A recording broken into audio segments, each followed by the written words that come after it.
Okay, hi there all you 10 minutes to goers. For this video I'm going to review one of my students' games, but this isn't going to be a 10-minute review because I needed to do a little bit more work on this one.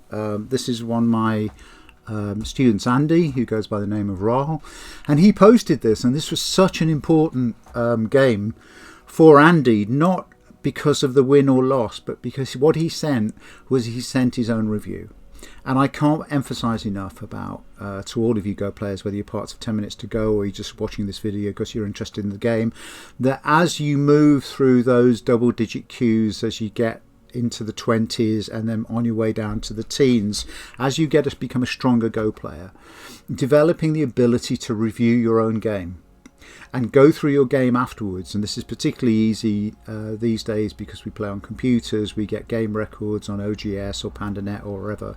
It's very easy to do. But you, after a game, win or lose, you go through that game and you take a look at it and you try and identify the moves that made the difference, the good moves you played and the moves where you missed something. And Andy had done this, and he's commentated on his own game. He's annotated it as you can on OGS in the move comments, and then he sent this as a review. And I found that very exciting, that Andy's reached that stage in his development, that he's started to be able to review his own games. So I'm going to go through the game. I'm going to put in some comments and commentary of my own, but I'm also going to focus on his comments so you can see what he was thinking about at the time. So here's the game. Rahul, Andy is black against and ranked at 18Q, and this is a 2-stone handicap game against a 14Q player on OGS. So let's take a look at the game. So here's the opening 2-stone handicap. So why are we not moving? There we are. Now we're moving. So lower right corner for white and black approaches. I think the approach is okay. If I was playing a handicap game like this, without a doubt, I would take the third corner. I'll say, okay, white, you can have that corner. I'm taking the third one. So that would be the only difference that I'd play there. I think I like this position much better. Either 4-4 or 3-4 in the upper right, a Kokomu. The Kokomu. Okay, so black approaches. So white defends. This is all normal stuff. Black slides into the corner. This is Joseki. White blocks the corner, and then black will extend on the right hand side. Andy's extension here isn't wrong, but the normal extension here is 2 spaces on the third line. That's a stable position. Andy's approach here leaves it vulnerable to an invasion here later on, particularly if white approaches here, black pincers, then white comes in here. This kind of feint at R12 in order to get the attack stone in at R8 is quite normal. That's what I would expect to see. So that's just a little bit wide, Andy. Okay, so white then takes the corner and black takes a point on the left side. All pretty good.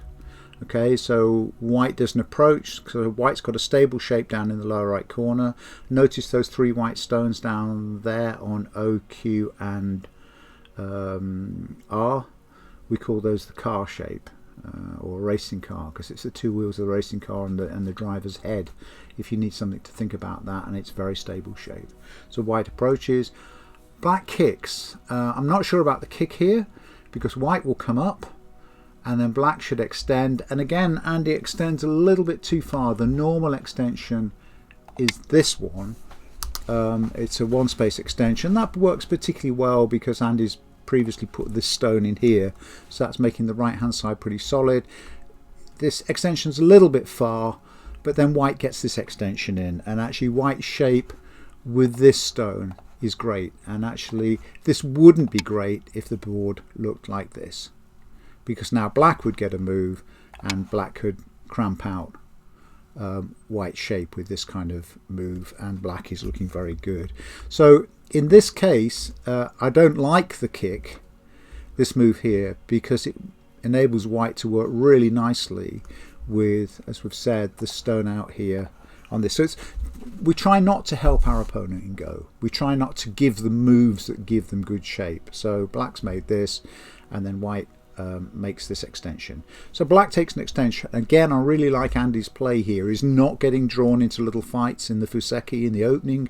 He's actually going for the big points on the board and actually taking those big points whenever he can. This is really great stuff, Andy. So white develops that Moyo on the top side and black develops a Moyo on the lower side. This is really imbalanced. So now we can see that actually the game's reasonably close. Black is ahead because even though white space at the top is very big, black space on the left and lower side is big, and black also has the right side, whereas white has this small group in the lower right corner. And so white starts the invasion quite clearly. White's looked at the position. If we do a positional estimate, white will go, actually I'm ahead on this board, I've got to invade and reduce and do a reduction. The move I would have expected here, again, is the kick. And in this space, the kick is good because if white comes up like this, black doesn't need to extend on the lower side because the stone's already there. So in which case, black can come up here. And now the C and D stones are looking under trouble. White has basically created a weak group that black can attack. And while attacking that group, black can really make hay and develop territory on the lower side. And these two stones aren't too shabby either. They're in a good position to put some pressure on the stones above on white's corner. So I would have liked to have seen the kick here. And this is really quite subtle stuff about when we play the various moves in Go. But this is a case where the kick would have worked really well because of this kind of sequence for black. Okay, so black played here and drove white into the corner, and I hope that you can see, Andy, and everyone else can see that actually you've now driven white into the space that you wanted to make territory. If white connects, so black separates, white hanes, hane, block, block, white kind of lives. Black's got the outside, white's now definitely alive. This move I don't like. This is conceding too much for white.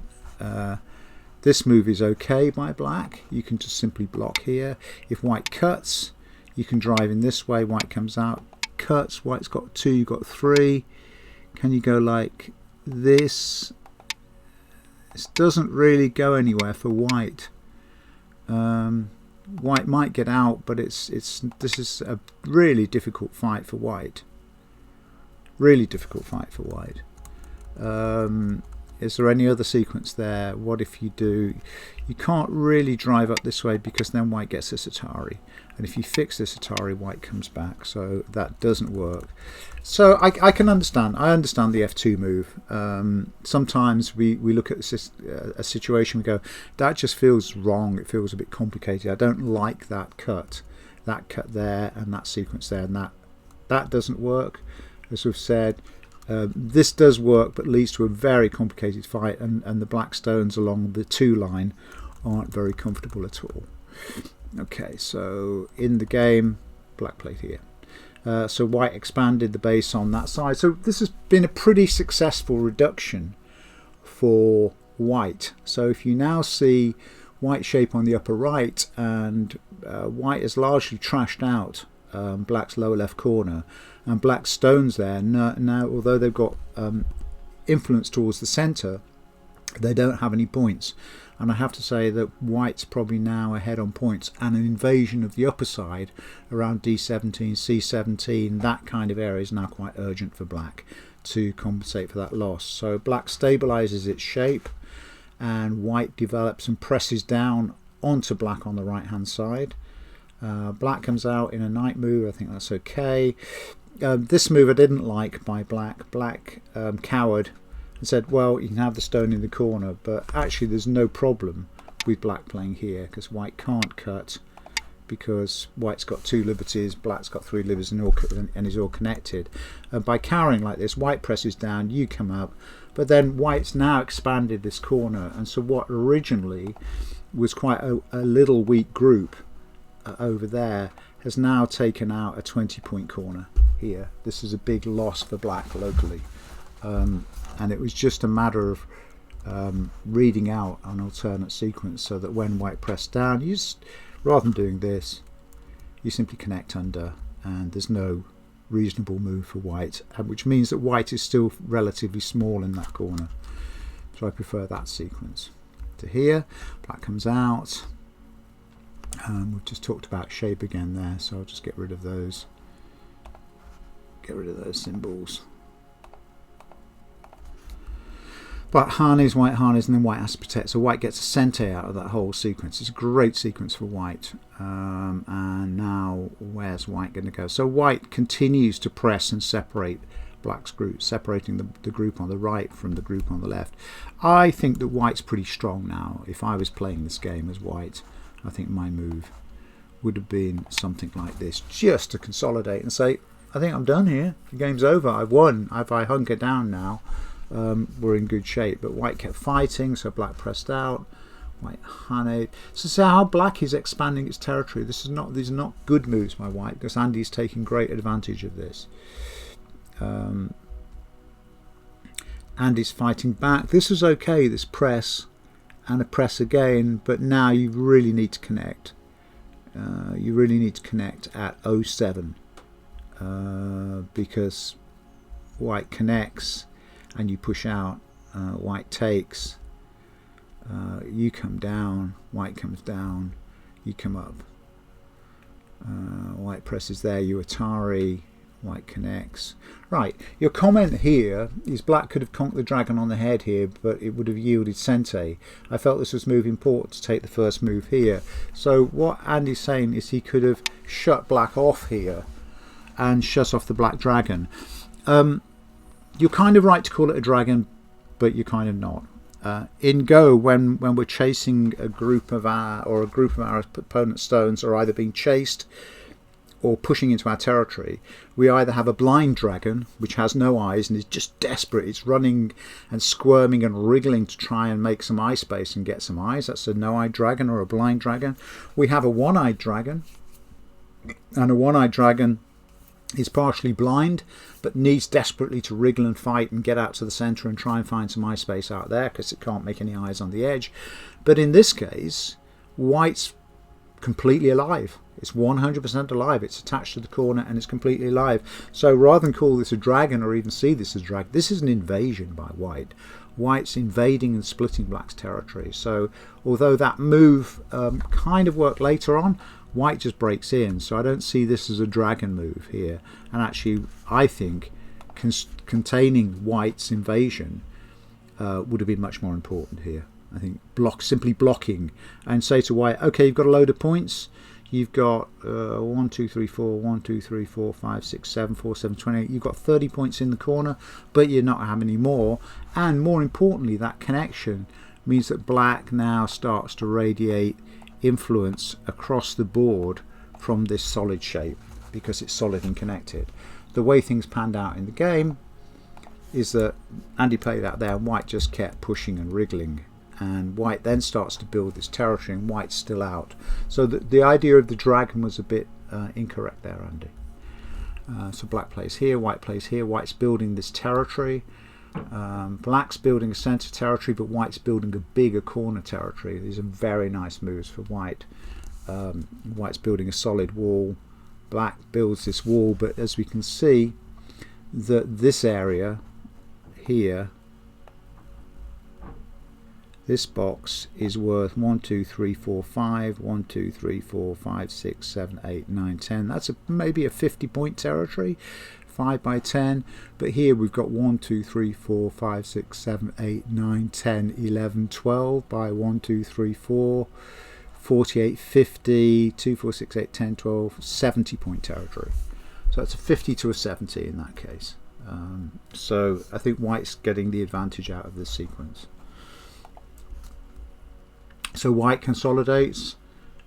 I'm not sure what you're afraid of here, Andy, with this move. I think it's a bit of a slack move. It doesn't really do anything.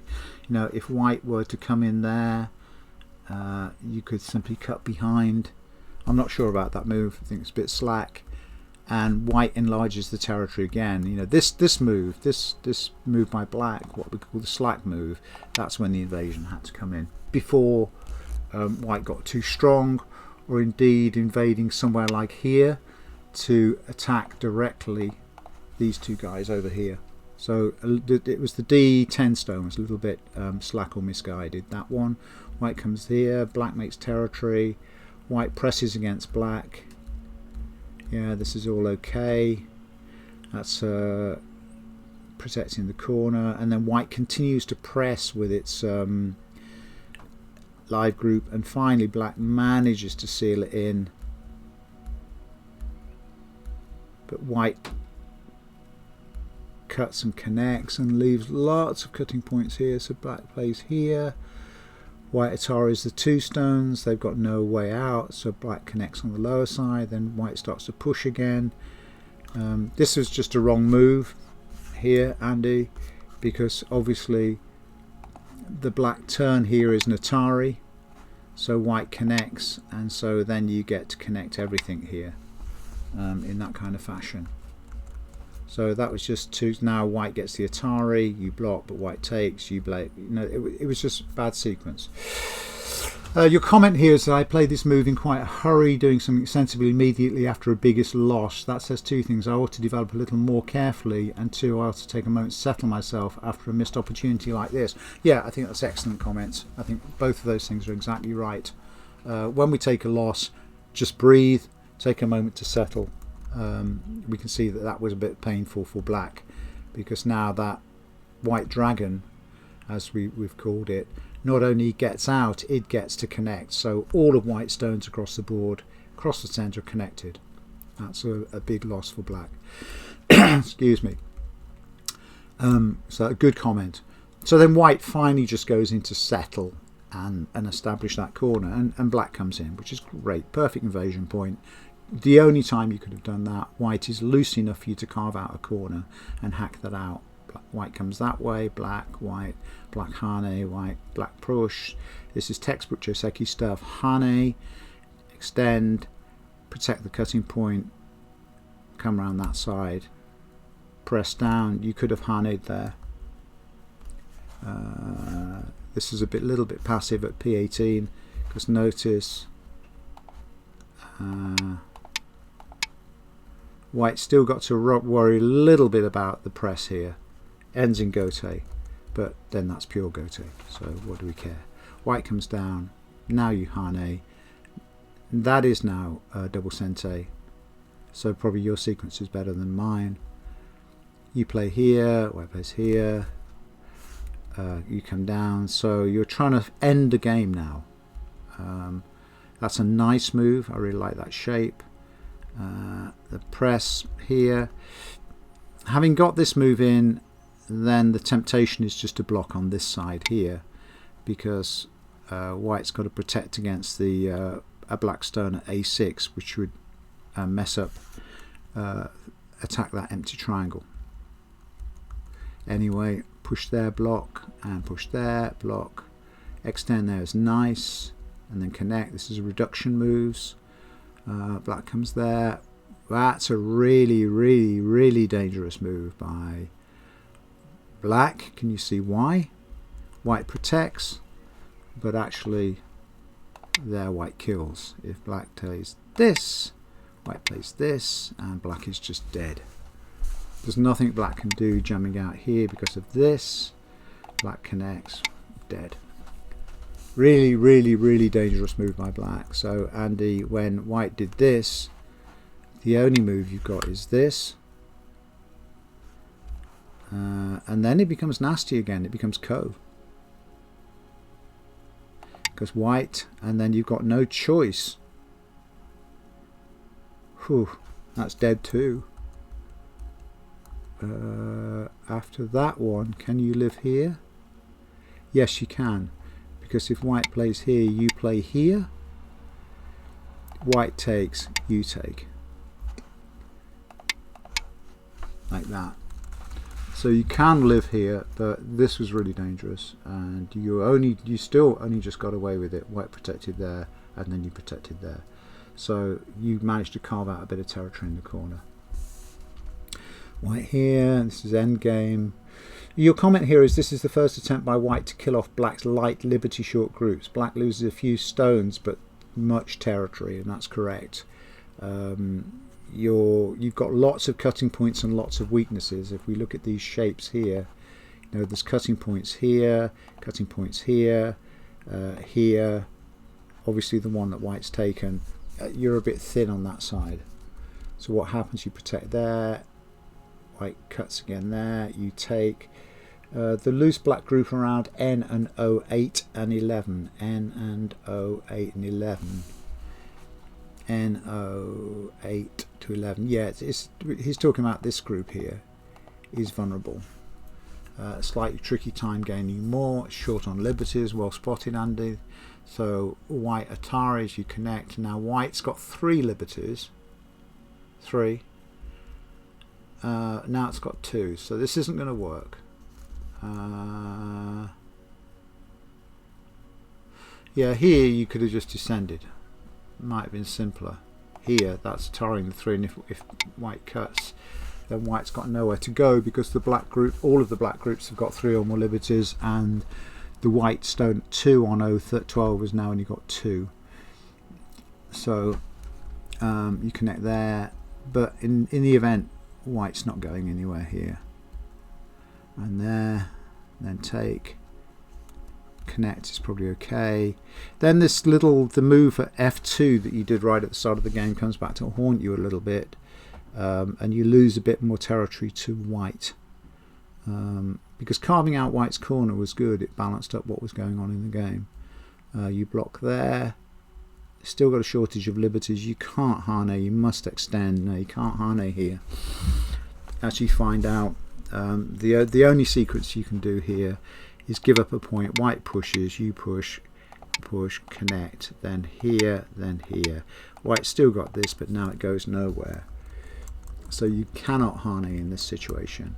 You harness, white blocks off, and actually you get a fix. But again, the fix, as you spot yourself, I think, yeah, this mistake by black leads to a big invasion by white. The invasion ultimately gains nothing, but the lower black group suffers a bit from being a little too light and lacking liberties. I think that's quite right. As you point out in your own review, that this is a lot simpler. This is just a lot simpler. And now the white push here just doesn't go anywhere. White cuts here, it's not going anywhere. All is fine. And black still has this fold round harness. So you spotted that, nicely done in your review. You connect, white pushes, which is the Atari. So black has to make this horrible shape. So white comes up. This was a mistake by white.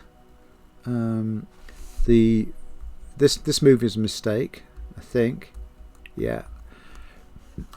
I think that this is the direction of play for white. So white can do that. And black has no choice than to do this. And then white's into the territory and connected, but to an active group. And that would have simply won the game for white. That invasion would be very difficult for black to contain. So that's a mistake by white. Mistake of direction. And now, you know, white's kind of pretty hopeless here, really. There's just not enough space in there. When you're doing this kind of containment, just make sure your stones are strong, Andy. So make a bamboo joint there. You know, the white can't make 2 eyes in there. There's not enough space, and black is strong and actually connected all the way around. It just keeps things simple. This leaves cutting points, and you did quite right there. Give up the 1 stone, but white is trying to make an eye. There's white's 1 eye, but it's not going to get a 2nd eye. Yeah, that's all fine. That's all fine. Connect. Now the white gets another Atari, which is, you say white's exploiting every weakness. It is, but this is a waste of a very good co-threat. This kind of move by white, we don't normally do. We kind of go, oh, that's a great co-threat. Is there anywhere I can start a life and death co that would really mess with my opponent's head? And you kind of go, well, possibly. Can I say a co? There's not an obvious one to me, but that's what we look for. This is just wasting a co-threat. So you connect and it all goes away, and then you connect. So we're nearly at the end of the game. So there's one more group on the board which is short on liberties and can be killed. Can you spot it? I didn't. Andy, quite right, again after the review, spots the killing sequence which would have won in the game, which is great, and that's why we do reviews. It's why reviews are so important. So white passed at this point and black passed and the game ended, but Andy afterwards spotted this move. And this is an Atari, and it's a fatal Atari, because notice that if white connects, black cuts, and white comes in as Atari, white comes down, black comes down, white, like that sequence. So after that one, all white can do is give up here, which I think black takes, and then white has to make two eyes and grovel into the corner. And I think that would have made the difference. That would have won the game. And well done again, Andy, for spotting that as part of your own self-review. So we'll end there. I hope those comments were useful, particularly to you, Andy, but for all of you from 10 Minutes to Go and all of the YouTube watchers, reviewing your own games as relative beginners, as double-digit Qs, at any level of our Go careers, single-digit Q, down players, actually taking the time after the game to review it, to look, to learn from your own moves and the moves of your opponents is vital to improving your skill at Go. So that's it for today. Thanks for watching. If you've enjoyed the way I teach, if you enjoyed the video, please like and subscribe. We'll make more stuff like this. And all of you, let's keep going. Thanks for that. See you soon. Bye for now.